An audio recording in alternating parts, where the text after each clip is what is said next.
দেশে যৌনকর্মী ছিল কিনা সেটাই বাদ হয়ে যাবে। স্বীকৃতিটা কোথায় তাহলে? স্বীকৃতি করে থাকতে পরিচয়ে যদি সৃষ্টি পরিচয় রাখো। আমি কি করে একজন মানুষ হিসেবে, একজন মুসলিম হিসেবে আমি এই আয়াতের অবমাননা করবো, অমান্য করবো? এত বড় দিক করেছেন, তাদের কাছে জানতে চাই তারা এই বর্ণনাটাও করে দেখেছে আসলে অবৈধ সন্তানকে কতজন মানুষ স্বীকৃতি দিতে চান।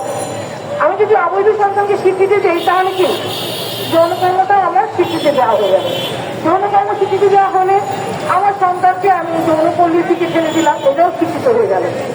তাহলে আর থাকলো কি? রপ্তানা আপনি কিনে ওখানে আপনি শেষ। তার সর্বোচ্চ ছিল যে মৃত্যু করা যাবে ততক্ষণ তাকে বসতে রাখার পরে মৃত্যুদণ্ড কার্যকর করতে পারবে। তাহলে আমরা কি কোরআন অবমাননা করার মতো কতজন বিশ্বতা রাখি? এই চরিত্র কি আমাদের দরকার না? অনেকেই জিজ্ঞেস করছে টাকা তরিত মুসলমানরা বলছেন যে ইসলামের এই যে কথা বলে বলে নারীদেরকে নির্যাতন করা হচ্ছে। ইসলামের কথা বলে যারা নির্যাতন করে তারা আসলে প্রকৃতভাবে ইসলামিক না, মুসলিম না, তারা ইসলামটা পালন করে না, শুধুমাত্র একটা ছলনা দিয়ে।